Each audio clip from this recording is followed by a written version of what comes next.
Our Scratch games are really developing well, but in order to improve our games and to make them more playable, we really need a scoring system, and that is the purpose of today's lesson. So we'll be adding a scoring system into your game. So what we're looking to do before we move on with our Scratch game is complete our knowledge recall. You have 4 questions here that you need to answer, and we are looking at a question from last lesson. So what word beginning with B is sent and then received? So that's to do with part of last week's lesson. Then also from this unit we're looking at what are the mathematical coordinates x and y called.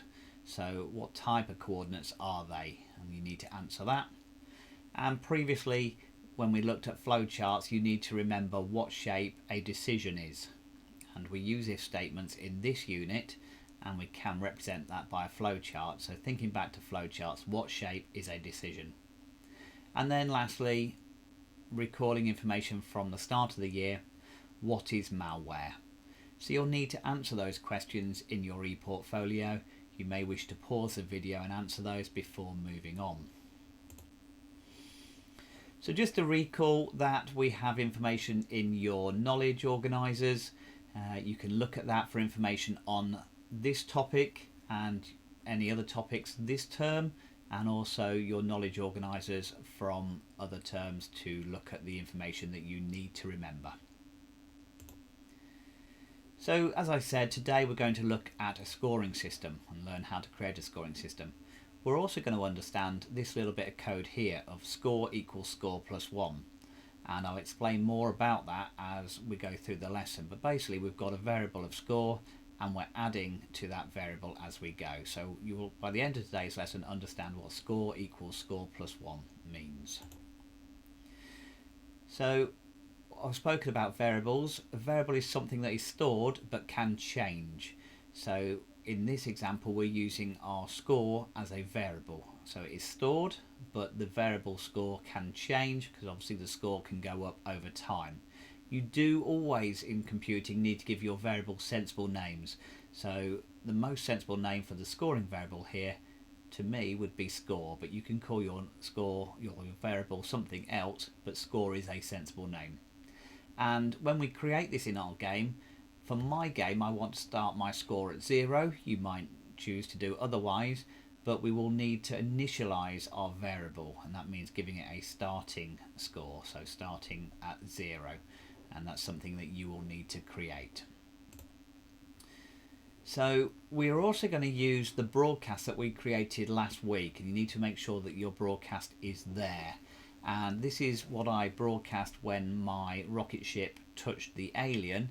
I set a broadcast of add point because I knew it was going to be adding point in the future, and then await 1 second. So looking at my game from previous week, from last week, what I've got here when I'm on my rocket, which is my sprite that I can move up and down with the left and right arrows, and left and right, move my rocket about, I've got this bit of code here. So the code I've got is forever, if touching alien, then broadcast add point, wait 1 second. We need to remember this broadcast is sending a message to the whole game. So any element, any sprite that we tell to listen for that broadcast, when I receive, it will do something. So it's being broadcast across the whole game. So that's making sure that we've got that broadcast already there. So I've spoken about variables. We need to make a variable in our game, and I'm going to show you how to create a new variable. And remember, I'm going to call mine score. So what I need to do in Scratch, just here, I can click on variables and I can make a variable. At the moment there are no variables here, there's no blocks in here, but I can make a variable and I get this screen come up, and I'm going to call this one score. So I've called my variable score. Again, you can name your variable anything as long as it's sensible, and I'm going to allow this to be used for all sprites rather than this sprite only. Sometimes I might want to limit the variable use for this one sprite only. Here it doesn't matter, I'm going to allow it for all different variables, all different sprites. So I can click OK. So I've now created my variable score, and I've got these extra blocks now that I can use on the left hand side. Under variables I've got these blocks.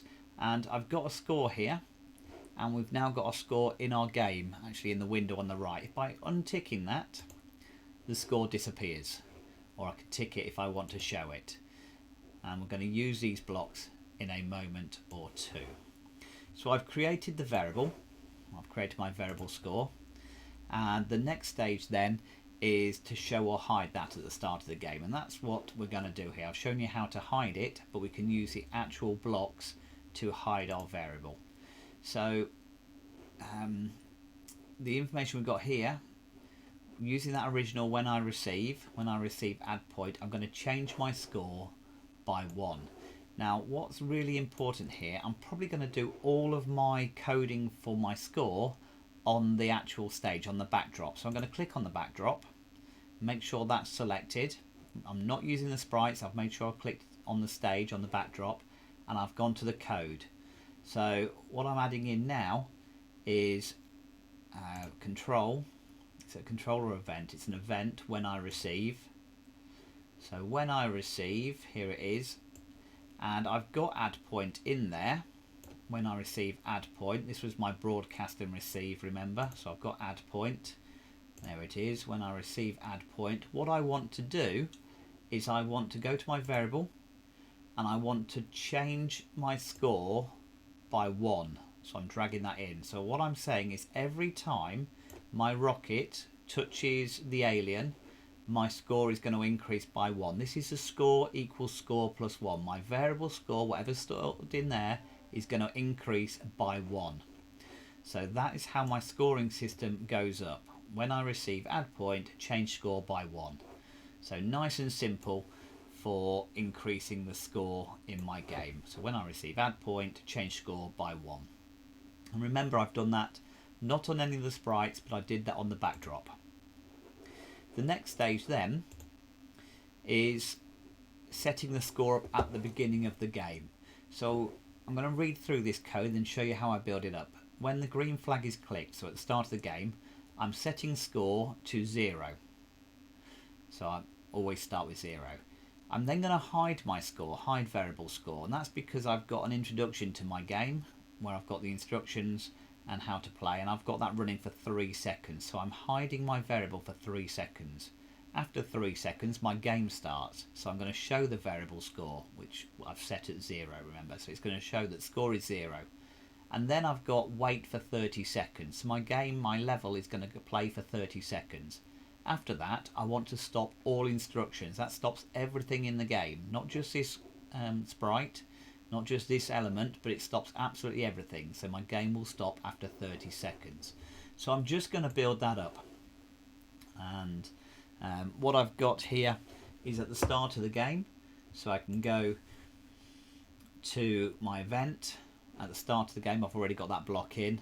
At the start of the game, I need to go to my variable and I'm going to set my score to 0.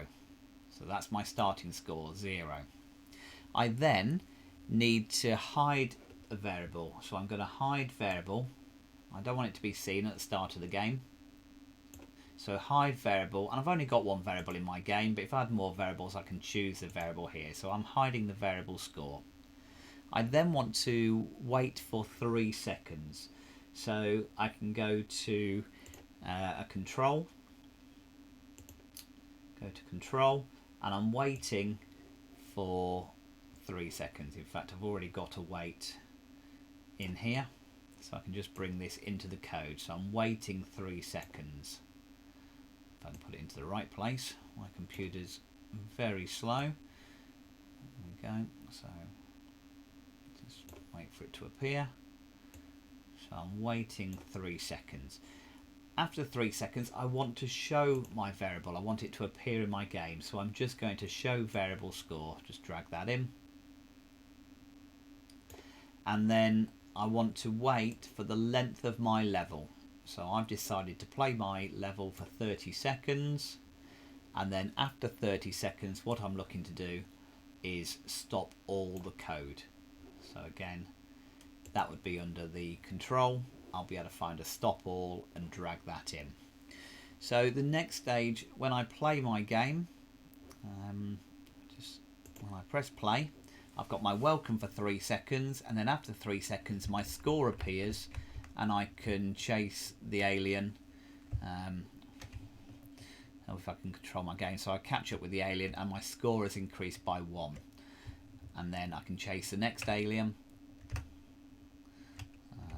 Obviously you can see I'm not very good at this game, and after 30 seconds of playing this game, so when I catch the alien, I will actually say this is because I'm recording and the graphics are being used for that, so that's why my computer's glitchy. But at the end of the game everything has stopped. So after the 30 seconds, even now if I catch the alien after the 30 seconds, nothing's going to change because I've told all my code to stop. So it's worked exactly as I wanted it to. And remember that when I press the green flag, my score sets to 0. So again, I press the green flag for the next game, it starts again, my score should reset back to 0. In fact, I caught an alien straight away. But whenever I press the green flag, it will restart the game at 0. So my game is working exactly as I intended using this bit of code.